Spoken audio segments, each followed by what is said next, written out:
Combien les États-Unis dépensent-ils pour défendre les réserves mondiales de pétrole? La semaine dernière, le président Trump a insisté sur le fait que les États-Unis assumaient injustement le coût de la protection des voies de navigation maritime mondiale pour les principaux pays producteurs de pétrole. Un rapport publié jeudi par Sécuriser les énergies futures de l'Amérique, SAF, indique qu'au moins 81 milliards de dollars par an de l'armée américaine sont consacrés à la défense des approvisionnements mondiaux en pétrole, ce qui représente 16 à 20% du budget du département de la défense consacré aux bases. SAF est un groupe de réflexion qui s'attache à réduire la dépendance du pays à l'égard du pétrole. Ce chiffre, indique le groupe, montre que les importations de pétrole aux États-Unis ont encore un coût financier et même géopolitique considérable. Selon SAF, répartis sur les 19,8 millions de barils de pétrole consommés quotidiennement aux États-Unis en 2017, la subvention implicite pour tous les consommateurs de pétrole est d'environ 11,25 $ par baril de pétrole brut, soit 28 cents par gallon. Une estimation plus détaillée réalisée par 2 économistes réputés suggère que les coûts pourraient dépasser 30 $ par baril, ou plus de 70 cents par gallon, ajoute le rapport. Libération temporelle politiquement opportune.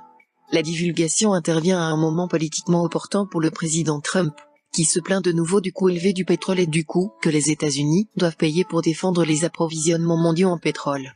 Le jour même de la publication du rapport, Trump a déclaré sur Twitter: « Nous protégeons les pays du Moyen-Orient, ils ne seraient pas en sécurité très longtemps sans nous et pourtant, ils continuent à faire pression pour que les prix du pétrole augmentent. Nous nous souviendrons. Le monopole de l'OPEP doit faire baisser les prix maintenant. » Trump a longtemps critiqué les membres de l'OPEP, en particulier l'Arabie Saoudite, le leader de facto de l'OPEP, pour sa hausse des prix du pétrole et son impact direct sur les prix de l'essence payés par les Américains à la pompe. Même pendant sa campagne présidentielle de 2016, le candidat de l'époque, M. Trump, avait défié l'Arabie Saoudite de contrôler le prix du pétrole et le rôle joué par l'armée américaine dans la protection des voies de transport de pétrole saoudiennes. Il a promis de garantir l'indépendance énergétique des États-Unis vis-à-vis de nos ennemis et des cartels du pétrole, tout en créant une indépendance énergétique totale des États-Unis. Cela a à son tour provoqué une dure réaction de la part de l'Arabie Saoudite. Le ministre saoudien du pétrole, Khalid Al-Falih, également président d'Aramco, a déclaré lors d'une interview à cette occasion: « Le président élu, Trump, verra les avantages des importations de pétrole saoudiennes et je pense que l'industrie pétrolière le conseillera également. Par conséquent, bloquer le commerce de tout produit n'est pas sain. Les États-Unis sont en quelque sorte le porte-drapeau du capitalisme et des marchés libres », a ajouté Al-Falih. Les États-Unis continuent de jouer un rôle très important dans une industrie mondiale interconnectée, qui s'occupe d'un produit de base fongible, le pétrole brut. La péréquation par le biais du libre-échange est donc très saine pour le pétrole, a-t-il déclaré.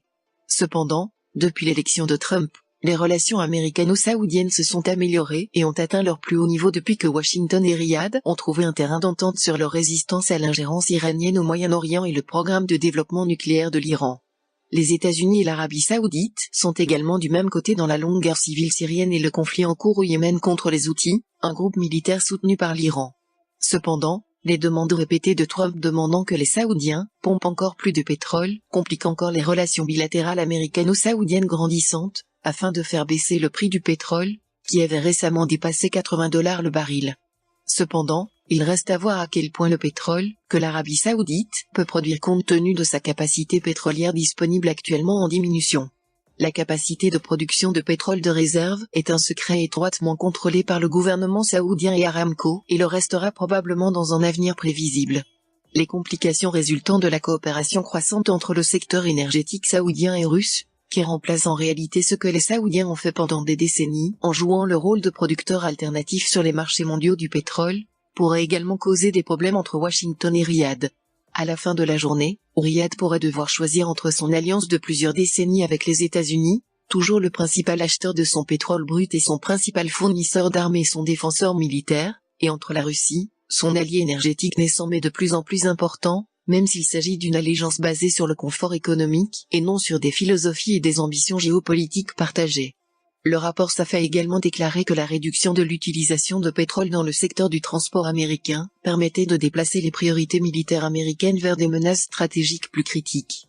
Si nous réduisions notre consommation de pétrole de moitié, l'armée américaine agirait différemment, a déclaré l'amiral Dennis Sebler, membre de l'ELC, ancien directeur du renseignement national et commandant en chef du commandement américain du Pacifique. Le général Duncan Knabb, ancien commandant d'US Transportation Command et membre de l'aile de SAF, a déclaré « Si nous pouvions réduire notre dépendance au pétrole, nous pourrions réduire notre présence dans le Golfe et utiliser ces fonds pour d'autres priorités militaires critiques, comme cybersécurité ou armes hypersoniques. Les mêmes fonds pourraient soutenir différentes priorités en matière de sécurité. Nous ferions des choix différents, ce qui nous rendrait plus en sécurité. »